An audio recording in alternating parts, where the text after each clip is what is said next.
Wife accuses husband of cheating, but he has a surprise for her. So, the previous blogs I've written and shared here were written because a buddy, an actor, requested me to assist him in putting together a play with scenes that illustrate couple relationships. That's why I started coming here to read tales. But the fact is, I prefer to learn these tales by seeing people in the eyes because it gives me a greater sense of the emotions that are underlying the stories, which is the major reason of performing the play. So I told my friends, and he told his friends, and some individuals agreed to tell their tales. So I've seen a lot of grief in people's eyes when they speak about their experiences. But nothing could have prepared me for what I heard the day before. As a result, this comes from a person acquainted to the actor's acquaintance. We spoke about what's going on in his life a couple times, and it's a narrative that's been going on for 9 or 10 years. But yesterday, he phoned and said he wanted to chat to me about certain developments, so we went out for coffee after supper. After some small chat, I asked him what was wrong, and he just gave me his mobile phone and showed me a tape of a conversation he had with his wife a few days prior. I'm not going to give it history, since it's all in his own words during the talk, and it's all below. So F is the friend, and FW is the friend's wife. F, for the record, you just entered our house's office and asked me whether I'm having an affair, and I requested you to videotape our discussion before responding. Is this right? FW, yes, it is. So, are you going to respond to me? Angry, nearly yelling voice. Yes, FFW, are you going to respond to me? F, I am, in fact, having an affair. FW, how long has this been happening? F, are you referring to the lady I've been seeing? Approximately 2 years. FW, yelling, 2 years. You've been unfaithful for the last 2 years. F, no, I've been unfaithful for the last 6 years. More specifically, since April 6, 2015. It was indeed my birthday. I hired a call lady and stayed at a hotel for a few hours. FW, you know what I mean. You're a jerk. Why would you do anything like this to me? F, are you sure you want to have this conversation? Do you truly want to know why? I'll explain why. You began acting strangely 9 years ago, and I just couldn't figure out why. There was nothing fundamentally different between us, and yet everything shifted all of a sudden. I had to walk on eggshells around you because it felt like the fact that I breathed bothered you. And I spent some time lost, wondering why, and doing my best, but things simply seemed to grow worse all the time. And then our nearly non-existent good time came to an end. Then, when I was washing the vehicle, I discovered a fragment of a condom wrapper, and the cause became evident. She mumbles and tries to say something, but he stops her. F, if you want to know why, simply let me finish, and then you may say anything you want. So at that moment, I felt anguish like I'd never felt before, emasculated and low. I had the feeling there was something wrong with me. I wanted to harm you, I wanted to hurt myself, but then I remembered the kids and how much I love you. I resolved to win you back, but everything I did seemed to irritate you. I brought you to beautiful restaurants, on romantic dates, and on vacation to locations you always claimed you wanted to see, but you were never there. You were engrossed on your phone, and I was utterly unobtrusive. You excused yourself with work functions and overtime, and I picked up the home and the kids. You did nothing but work, and your mobile phone was your world while you were at home. But I didn't give up. She can be heard weeping in the background. Since then, we've had some type of half-baked pity on 2 occasions, April 6, 2013 and 2014. On your birthday in 2014, I went crazy, planning the ideal evening for us as a family, only for you to flake out at the last minute, stating you were detained at work and would be late. Can you image the expressions on our daughters' faces when you did this? Of course you can, but you've never bothered. They have been heartbroken. For me, this was the beginning of the end. I was planning on divorcing you and destroying your and your lover's lives. I hired a private investigator, and he uncovered all the evidence I needed, including all of your dirty escapes. I found out where the man lived and where his wife was. You know what I did? I followed them. And guess what? You have no idea how kind your sweetheart is to his wife. Perhaps he is overcompensating as a result of his guilt. And then I sought his children, and I couldn't bring myself to end their marriage. So I spoke to attorneys about initiating the divorce proceedings, but then I realized how this would affect us financially, as well as our life and the lives of our children. But believe me, if I could have gotten away with murder at the time, I would have strangled you with my own hands. Then my 2015 birthday came, and there was no half-baked pity, no kiss, no card. You entirely forgot about it. FW, crying and yelling. Well, you didn't do anything for my birthdays either. F.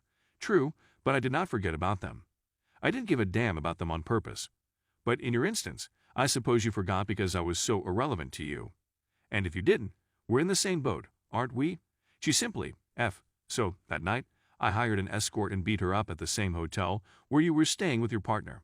And then I realized that the kids were the most essential thing, that not messing them up with all of this was critical, since they were already suffering from the disregard you were displaying to them. FW. Ignorance. What are you on about? F. Do you want to know how they're feeling? Proceed with caution. Go chat to them and ask them questions. I challenge you. Silence. F. So, if you recall, that's when we really had some blowouts. But, you see, I knew your sweetheart would never leave his family, so I knew you wouldn't either until I did something. And if you did, well, I had nothing to lose, and, in the end, we'd make it. That's when I stopped doing everything and began calling you out when you were in a foul mood because your clothing hadn't been cleaned or pressed, and I began telling you to do it yourself. FW.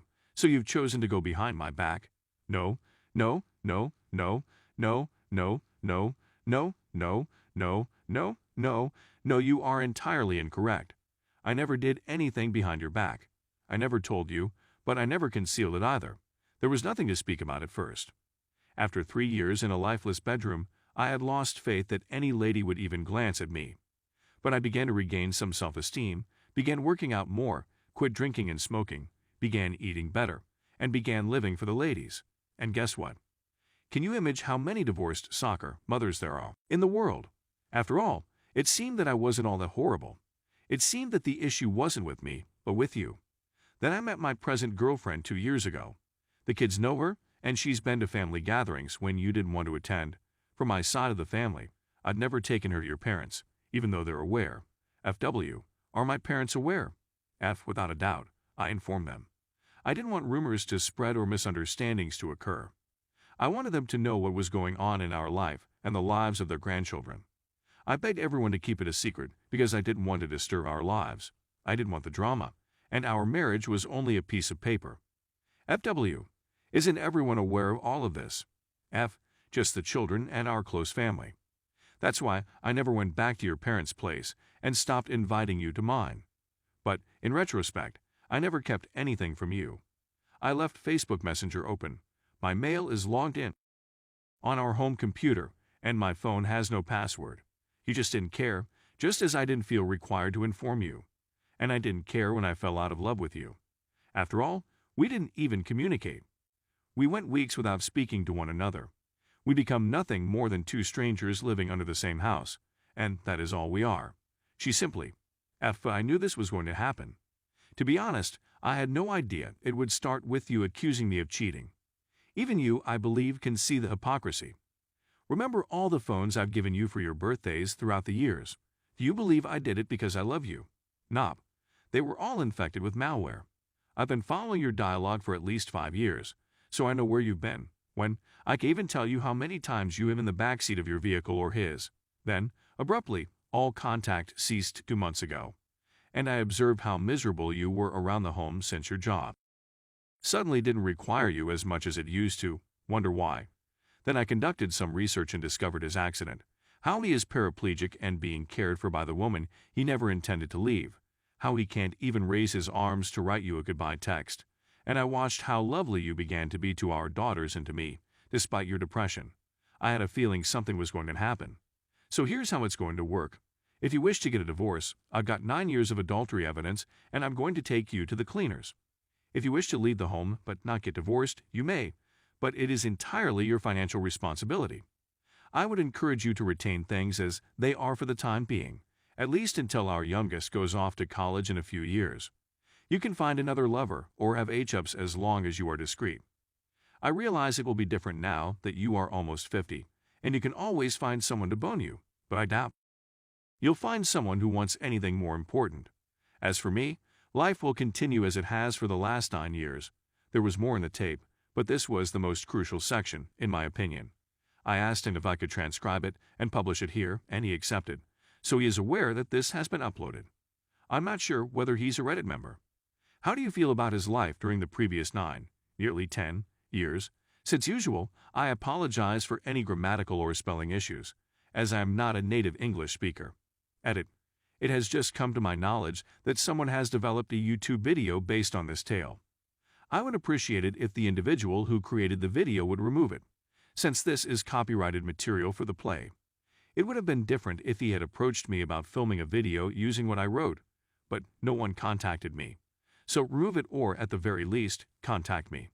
I've posted this tale here for free so that many of you who come here with issues have something to think about, just as I did with the previous stories, and not so that someone may earn from the YouTube views. Thank you very much. Small update. So I eventually ran into the man again. We met when grocery shopping at a mall near my house, and we went to have some coffee. I didn't want to simply inquire how things were doing, but he got to the business and gave me an update on his condition. So, after that conversation, she spent the next 3 days imprisoned in a guest room.